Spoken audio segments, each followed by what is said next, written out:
Hello दोस्तों, welcome to study live with Raunak. चलिए start करते हैं आज के यानी 14 अक्टूबर के करंट अफेयर्स का।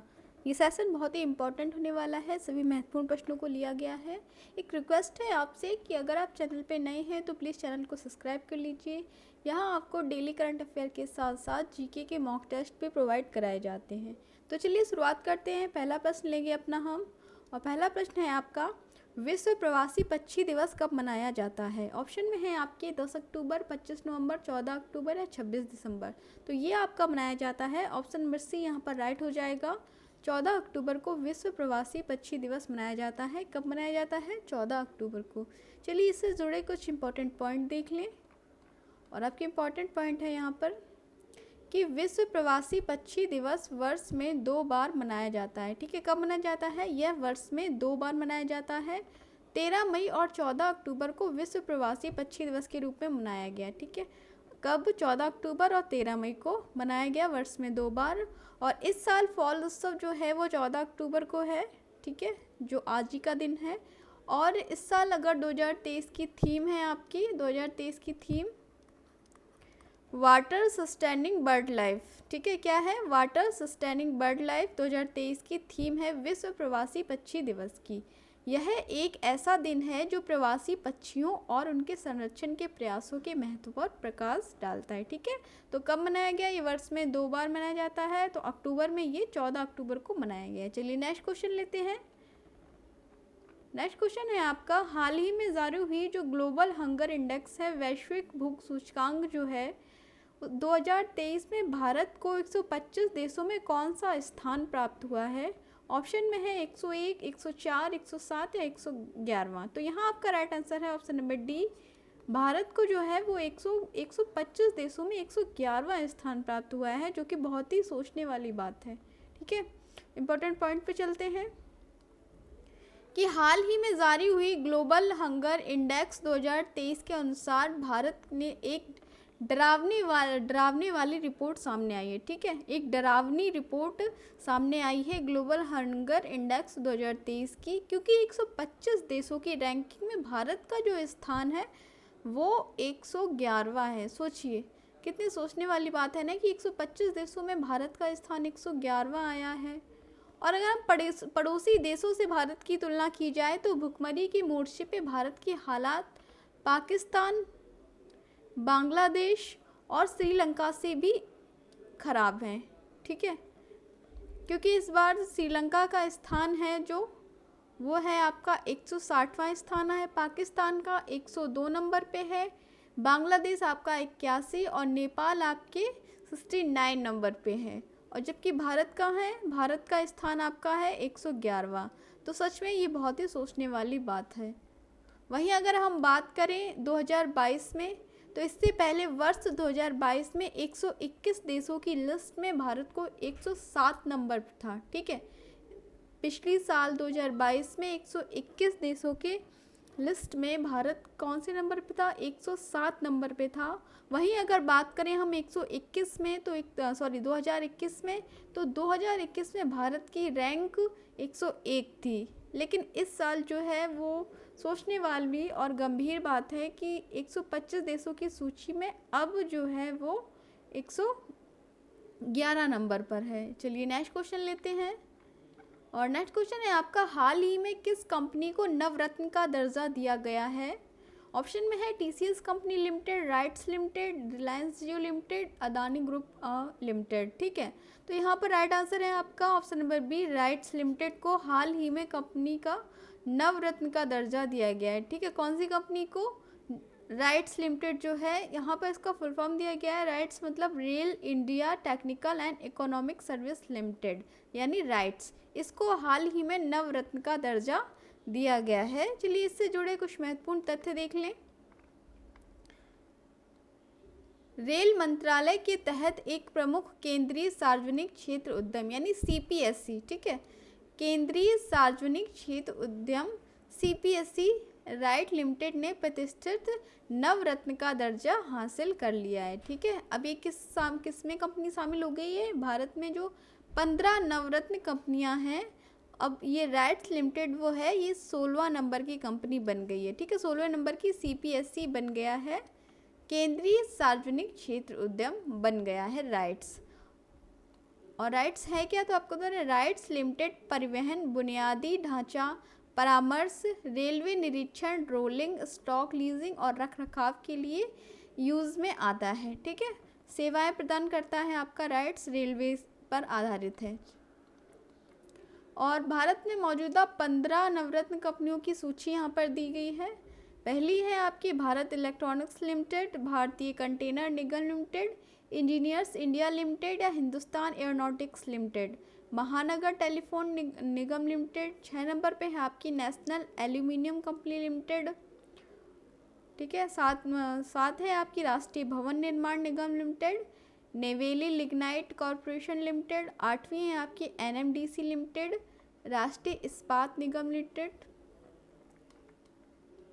11वें पे है आपकी shipping corporation of India limited, rail Vikas Nigam limited, ONGC विदेश लिमिटेड और राष्ट्रीय केमिकल एंड फर्टिलाइजर्स लिमिटेड और इरकॉन। ठीक है, तो ये सब थी आपकी 15 नवरत्न कंपनियां। और 16वें नंबर पे अब कौन आ गई है, अब 16वें नंबर पे आ गई है आपकी राइट्स। ठीक है, चलिए नेक्स्ट क्वेश्चन लेते हैं।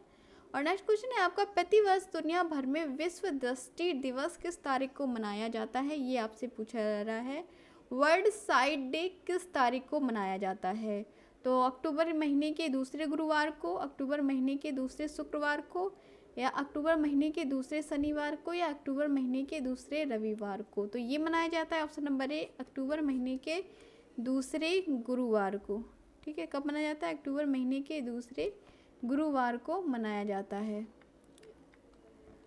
हाल ही में 12 अक्टूबर 2023 को दुनिया भर में विश्व दृष्टि दिवस second Thursday of October month, ठीक है, मनाया गया है वर्ल्ड साइट डे, विश्व दृष्टि दिवस। इस दिवस को प्रतिवर्ष अक्टूबर महीने के दूसरे गुरुवार को मनाया जाता है, इसलिए अब की बार इसे 13 अक्टूबर को मनाया गया है। ठीक है, वैसे कब मनाया जाता है, 12 अक्टूबर इसकी डेट है, लेकिन अगर उसके हिसाब से माने तो 2 अक्टूबर ऑफ थर्सडे। ठीक है, अक्टूबर मंथ के 2 थर्सडे को, तो इस बार ये 13 अक्टूबर को मनाया गया है। इस साल की अगर थीम की बात करें हम, तो इस साल की थीम है love your eyes at work. क्या रखी गई है इस साल की थीम, तो इस साल की थीम आपकी रखी गई है love your eyes at work. चलिए नेक्स्ट क्वेश्चन लेंगे। नेक्स्ट क्वेश्चन है आपका कि कौन व्यक्ति हाल ही में Indo American chamber of commerce के नए राष्ट्रीय अध्यक्ष बने हैं, ये आपसे पूछा जा रहा है कि कौन व्यक्ति हाल ही में Indo American chamber of commerce IACC के नए राष्ट्रीय अध्यक्ष बने हैं। ऑप्शन में है नवीन जिंदल, मनीष निगम, पंकज बोहरा या गोविंद खुराना। तो ये आपके बने हैं पंकज बोहरा जी। ठीक है, ऑप्शन नंबर सी यहाँ आपका राइट है, पंकज बोहरा जी को IAC का नई राष्ट्रीय अध्यक्ष बनाया गया है। इनसे जुड़े कुछ इंपॉर्टेंट पॉइंट देख लें। हाल ही में 59 वर्षीय चार्टर्ड से, ठीक है 69 कंफ्यूजन हो जाता है, 69 ईयर्स के हैं ये चार्टर्ड अकाउंटेंट पंकज बोहरा जी ने उद्योग मंडल को Indo American chambers of commerce IACC के राष्ट्रीय अध्यक्ष का पद भार संभाल लिया है। ठीक है, कौन है ये, IACC के चार्टर्ड अकाउंटेंट है पंकज बोहरा इन्होंने। ठीक है, इन्होंने IAC का राष्ट्रीय अध्यक्ष का पदभार संभाल लिया है। 69 वर्षीय हैं ये, कितने वर्ष के हैं, 69 वर्ष के हैं, चार्टर्ड अकाउंटेंट है पंकज बोहरा, इन्होंने IACC के राष्ट्रीय अध्यक्ष का पदभार संभाल लिया है। ठीक है, क्या ये Indo American chamber of commerce. आपको बता दें कि 4 दशकों से अधिक पेशेवर अनुभव के साथ, इन्हें 4 साल हो गई है। ठीक है, 4 दशक से अनुभव के साथ बोहरा वर्तमान में Pankaj Bohra and company charter accounts में वरिष्ठ भागीदार के रूप में कार्यरत हैं। ठीक है, वर्तमान में क्या है ये, पंकज बोहरा एंड कंपनी जो है वो उसके CA हैं। और IACC की बात करें तो ये भारत में 14 कार्यालयों और अमेरिका में 27 साझेदार संगठनों वाला 55 साल पुराना उद्योग मंडल है। ठीक है, IACC क्या, भारत में इसके 14 कार्यालय हैं, अमेरिका में 27 और ये 55 साल पुराना उद्योग मंडल है। चलिए नेक्स्ट क्वेश्चन लेते हैं। और नेक्स्ट क्वेश्चन है आपका, हाल ही में भारत द्वारा शुरुआत किया गया ऑपरेशन अजय किससे संबंधित है, तो ये आपका संबंधित है इजराइल से भारतीय नागरिकों की वापसी से। ठीक है, ऑप्शन नंबर बी आपका राइट है। इजराइल और हमास के बीच जो युद्ध हो रहा है उसमें इजराइल में फंसे जो विभिन्न भारतीयों हैं उनको वापस बुलाने के लिए ऑपरेशन स्टार्ट किया गया है, ऑपरेशन अजय। ठीक है, गाज़ा में हमास समूह के साथ पूर्ण युद्ध के बीच भारत ने इजराइल से अपने नागरिकों की वापसी की सुविधा के लिए ऑपरेशन अजय शुरू किया है। ठीक है, किस लिए शुरू किया है? इजराइल से अपने नागरिकों की वापसी के लिए। लगभग 18,000 भारतीय वहाँ रहते हैं। ठीक है, इस पहल का शुरुआत करने का उद्देश्य है संघर्ष बढ़ने पर विदेशों में भारतीय नागरिकों की सुरक्षा और भलाई सुनिश्चित करना। ठीक है, इजराइल ने हमास के खिलाफ जो लड़ाई जारी की है उसका कोड है ऑपरेशन आयरन स्वॉर्ड, कोड का नाम दिया है। ठीक है, क्या नाम दिया है? Operation iron sword code. ये आपसे पूछ सकता है एग्जाम में कि इजराइल ने हमास के खिलाफ जो लड़ाई जारी की थी उसका कोड क्या है? उसका कोड है ऑपरेशन आयरन स्वॉर्ड कोड। ठीक है, चलिए नेक्स्ट क्वेश्चन लेते हैं। नेक्स्ट क्वेश्चन है आपका, लॉरियस ने अपना ब्रांड एम्बेसडर किसे नियुक्त किया है? ये आपसे पूछा जा रहा है। तो ये तो आपको पता चल गया होगा, ये हैं आपके नीरज चोपड़ा जो कि विश्व चैंपियन हैं भाला फेंकने में। ऑप्शन नंबर बी आपका राइट है, नीरज चोपड़ा को लॉरियस ने अपना ब्रांड एम्बेसडर के रूप में नियुक्त किया है। इंपॉर्टेंट पॉइंट है आपके। एशियाई खेलों के स्वर्ण पदक विजेता और पुरुषों की भाला फेंक में मौजूदा ओलंपिक और विश्व चैंपियन नीरज चोपड़ा को लॉरियस ब्रांड एम्बेसडर के रूप में सम्मानित किया गया है। ठीक है, जिन्होंने लॉरियस स्पोर्ट फॉर गुड पहल को अपना समर्थन देने का वादा किया है। क्या वादा किया है? लॉरियस स्पोर्ट फॉर गुड को अपना समर्थन देने का वादा किया है। किसने? नीरज चोपड़ा ने। लॉरियस के साथ नीरज का जुड़ाव 2022 में शुरू हुआ गया था जब उन्हें लॉरियस वर्ल्ड स्पोर्ट्स अवार्ड्स में breakthrough of the year पुरस्कार के लिए शॉर्टलिस्ट किया गया था। ठीक है, क्या किया गया था? इन्हें वर्ष 2022 में लॉरियस वर्ल्ड स्पोर्ट अवार्ड्स में breakthrough of the year पुरस्कार के लिए शॉर्टलिस्ट किया गया था। चलिए नेक्स्ट क्वेश्चन लेते हैं कि भारत का पहला वेटलैंड शहर बनाने की घोषणा किसे की गई है? ऑप्शन में हरियाणा, जयपुर, कश्मीर या चंडीगढ़। तो ये की गई है ऑप्शन नंबर बी, जयपुर को। ठीक है, भारत के जयपुर जो शहर है उससे पहला वेटलैंड शहर बनाने की घोषणा की गई है। आइए इससे जुड़े कुछ इंपॉर्टेंट पॉइंट देख लिए जाएं। राजस्थान सरकार पर्यावरण और वन विभाग के सहयोग से, किसके सहयोग से? राजस्थान सरकार और पर्यावरण वन विभाग के सहयोग से उदयपुर, जिसे झीलों के शहर के नाम से भी जानते हैं। ठीक है, क्वेश्चन आपका बन गया है कि झीलों के शहर के नाम से किसे जानते हैं? तो वो उदयपुर को जानते हैं।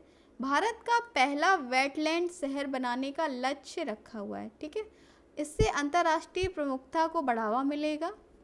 और हाल ही में जारी हुई जो रिपोर्ट है उसके अनुसार शहर को अंतर्राष्ट्रीय महत्व के संभावित रामसर कन्वेंशन साइट के रूप में चुना गया है। ठीक है, आर्द्र भूमि या वेटलैंड या रामसर कन्वेंशन साइट के तहत चुना गया है, जो दुनिया भर के वेटलैंड समुद्र क्षेत्रों द्वारा प्रतिष्ठित मान्यता प्राप्त करता है। चलिए नेक्स्ट क्वेश्चन लेंगे। नेक्स्ट क्वेश्चन है आपका, हाल ही में किसे साउथ इंडियन बैंक का अध्यक्ष नियुक्त किया गया है? ये आपसे पूछा जा रहा है। श्री राम गंगाधर, विजय कुरियन, रामास्वामी अयंगार, सलीम गंगाधर। तो ये किया गया ऑप्शन नंबर बी, विजय कुरियन को। ठीक है, विजय कुरियन जो हैं इन्हें साउथ इंडियन बैंक का अपना नया अध्यक्ष नियुक्त किया है। इनसे जुड़े इंपॉर्टेंट पॉइंट है, विजय कुरियन को साउथ इंडियन बैंक के गैर कार्यकारी अंशकालिक अध्यक्ष के रूप में नियुक्त किया गया है और उनकी नियुक्ति 2 नवंबर 2023 से प्रभावी होने वाली है। कब से? 2 नवंबर 2023 से प्रभावी होने वाली है, जो कि 22 मार्च 2026 तक जारी रहेगी। कब से कब तक? 2023 से स्टार्ट होगी और 2026 तक एंड होगी। यह कदम भारतीय रिजर्व बैंक के नियामक मंजूरी के बाद उठाया गया है कि आरबीआई के जो नियामक मंजूरी के बाद ये कदम उठाया गया है कि साउथ इंडियन बैंक के नए अध्यक्ष विजय कुरियन को बनाया जाए।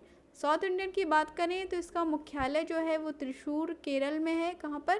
त्रिशूर, केरल में है इसका मुख्यालय। और इसकी स्थापना की बात करें तो 25 जनवरी 1929 को साउथ इंडियन बैंक की स्थापना की गई थी। ठीक है, 2 क्वेश्चन आपके यहाँ पे हो गए। नेक्स्ट क्वेश्चन है आपका, ये लास्ट क्वेश्चन है और आज करंट अफेयर के ये 10 महत्वपूर्ण क्वेश्चन थे। सरस्वती सम्मान 2022 किससे प्रदान किया गया है, ये आपसे पूछा जा रहा है। ऑप्शन में है राधा रानी, शिवशंकरी, मीरा राघव या कृष्णा कुमारी। तो यहाँ आपका राइट आंसर हो जाएगा शिवशंकरी। ऑप्शन नंबर बी आपका राइट है, शिवशंकरी को सरस्वती सम्मान 2022 से सम्मानित किया गया है।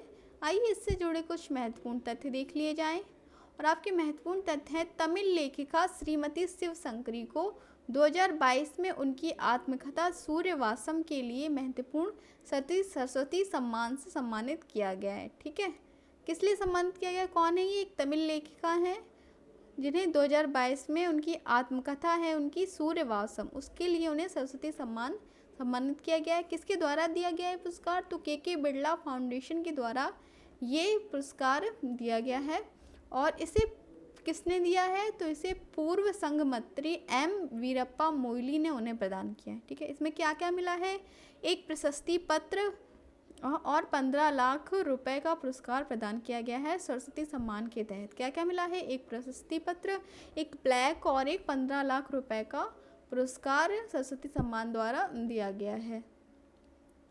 अगर बात करें तो इस पुस्तक का चयन परिषद जो सिलेक्शन कमेटी द्वारा चुना गया था। ठीक, इस पुस्तक को एक चयन परिषद यानी सिलेक्शन कमेटी द्वारा चुना गया था, जिसमें पूर्व सर्वोच्च न्यायालय न्यायाधीश जो हैं अर्जुन कुमार सिकरी ने मुख्य भूमिका निभाई थी। किसने, पूर्व सर्वोच्च न्यायालय न्यायाधीश अर्जुन कुमार सिकरी ने इसके चुनाव में मुख्य भूमिका निभाई थी।